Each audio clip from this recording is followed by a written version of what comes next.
it of traditional music, what your views are when you see people that are, one, if they might be influenced by the blues that are in those other genres, and two, if they're mixing those musical styles together. Because it seems to me that I am seeing more and more people that are mixing the musical styles together.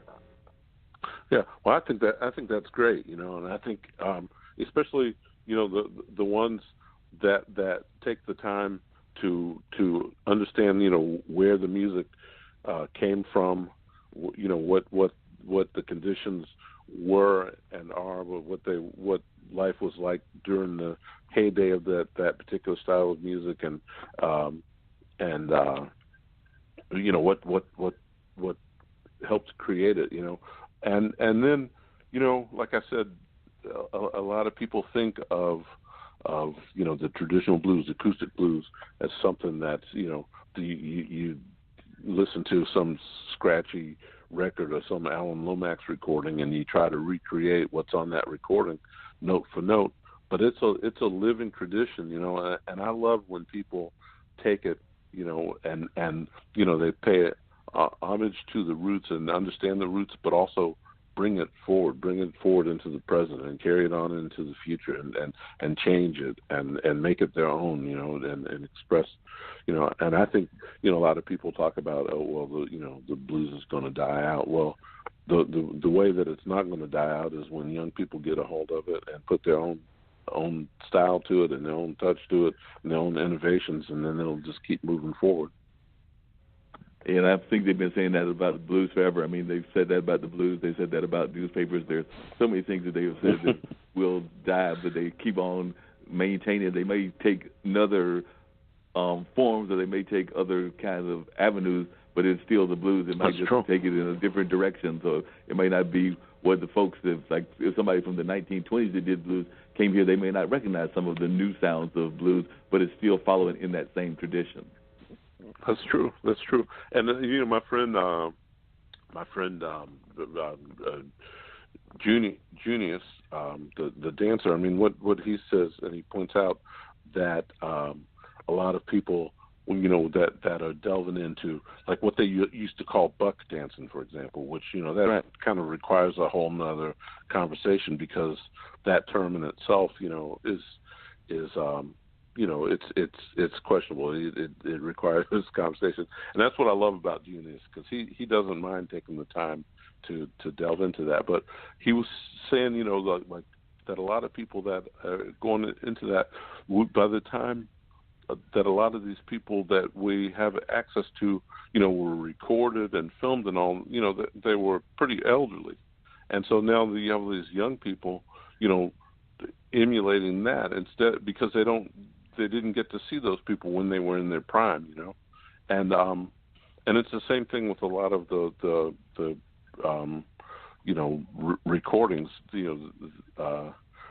that listening to, like, say, Charlie Patton or just about any of them. A lot of those recordings were made when people were, like, in their 70s, 80s, and so you have young people trying to learn how to play like that because they didn't get to hear those people in their prime.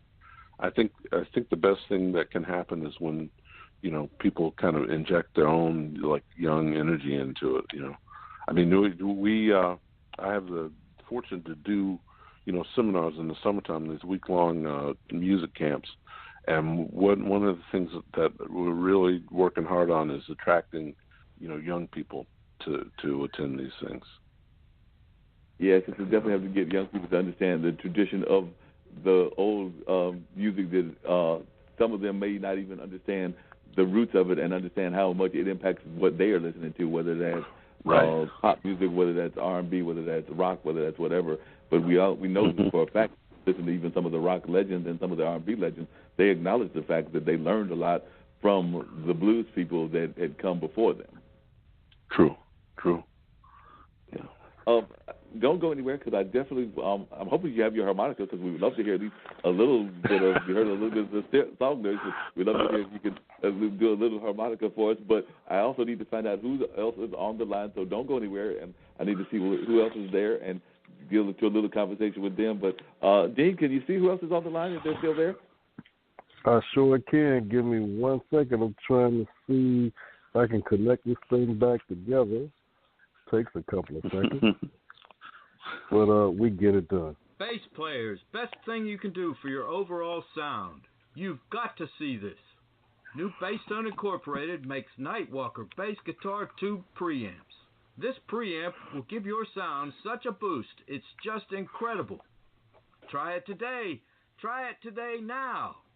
A great sounding bass guitar will make for a great sounding band. Make your band sound at its best. Best thing you can do for your bass guitar sound. NewBassTone.com. NewBassTone.com. And we are back. Welcome to Straight Talk with Dean and Mark. You are now on the line. Who do we have with us this evening? Hey, this is Leslie Joe.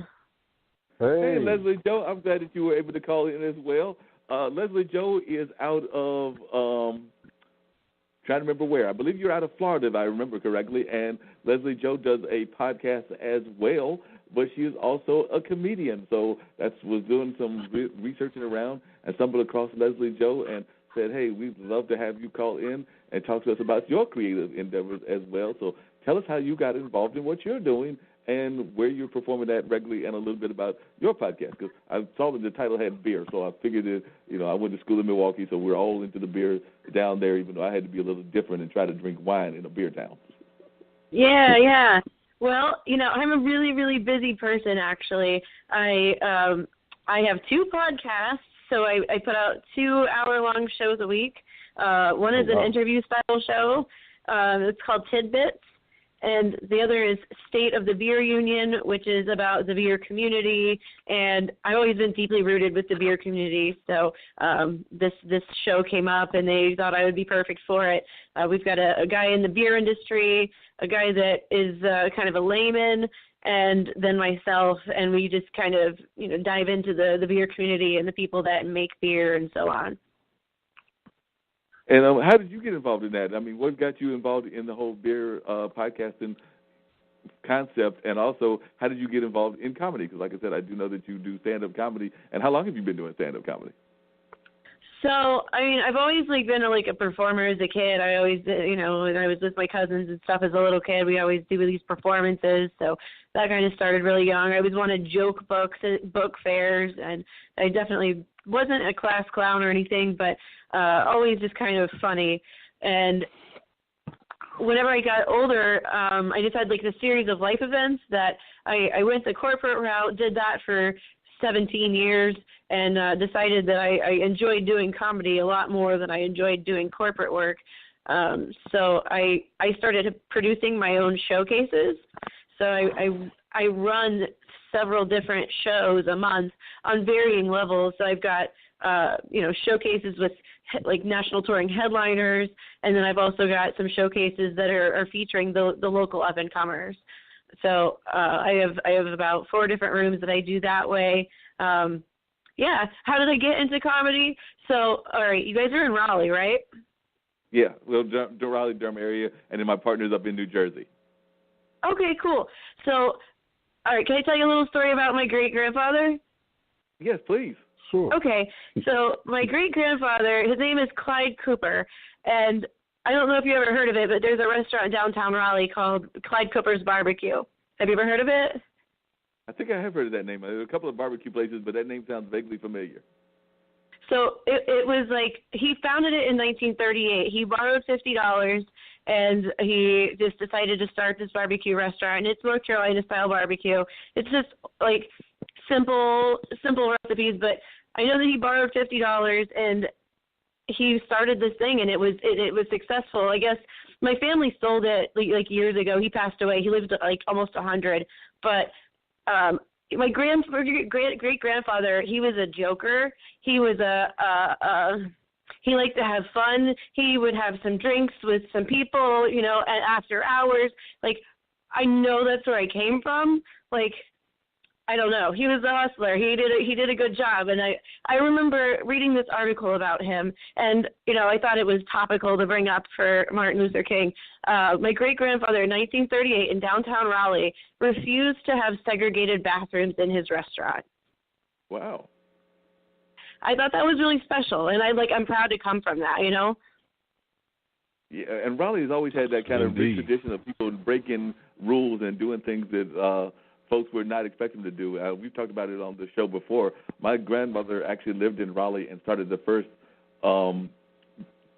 African-American library in Raleigh. And part of what she did is similar to what your grandfather did, because there was no African-American library there, and she had was one of the few people that had graduated from, like, universities that African-Americans didn't usually go to, like Columbia and things of that nature. But she then went and traveled all through Raleigh, beating the pavement as a young lady, collecting money in order to build this library that became eventually the first African-American library. And it's now, the library still exists, Richard B. Harrison, but it's in a different location. And the old location is now a vegetarian restaurant. Wow. That's fascinating. Yeah, called Remedy Diner. So I know that's really just interesting that's like the location. But yes, there were people in that era, because he was around that same area that you're talking about, the 30s and the 40s, that definitely just kind of wanted to buck tradition, and they came out of that whole Depression era. So they just had a whole different attitude that they were not going to necessarily go with the status quo, whatever that status quo was. Yeah, it was just kind of cool to come out of it.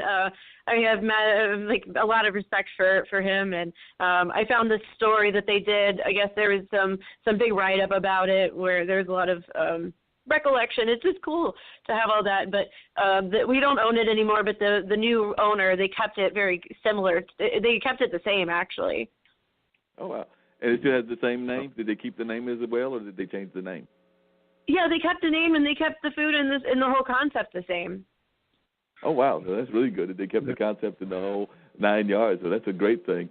And so he was a joker, and I know that that's where he came from. So I kind of think that I'm doing what I'm supposed to be doing. So I'm hustling. I've got a show tonight. I'm just doing as much. I do a ton of hosting, and I'm also single and looking for a husband, but not these stupid boys that keep coming in my inbox.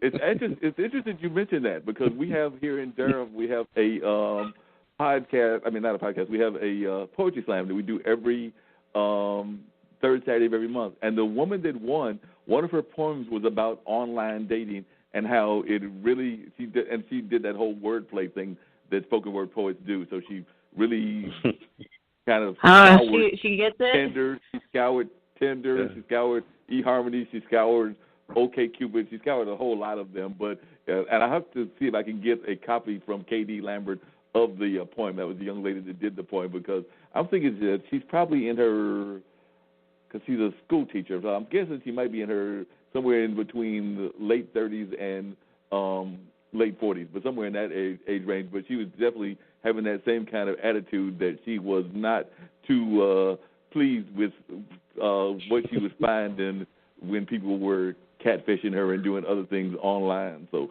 she was definitely it's not so obnoxious. Yeah, it's so obnoxious. Now, I'm sure you've got some comedy routine based on some of the things that have happened in your dating life. Share one with us before you get ready to go do your hosting gig. Oh, good Lord. You want me to talk about a joke? Yes, please. So I say, I'm a Lyft driver like every other comedian, and that I am exclusively dating Lyft passengers. But they don't know that. I like that one. That was a good one. I've actually got a friend that's an Uber driver, so he would probably get that one real good. Yeah, there's endless material with that. That's got to be. Yeah. Check out my website. I've got shows by LeslieJo.com. That's LesleyJo. Find me on Facebook. If you find me on Facebook, just don't wave at me or I'll block you. So don't wave at all. Don't wave it aloud. Waving is creepy. Have you done any shows that have incorporated comedy with blues music? Because we have Mr. Wiggins here on the show, and I know that he's in D.C. You're down there, I believe, in the Florida area. But I was wondering, have you ever done any shows that have incorporated either blues or R&B with comedy? I've wanted to. I wanted to, but I haven't really found anybody to collaborate with me. Phil, are you available for collaboration? I am available for collaboration, And also, since I'm going to be in town, I want to know the name of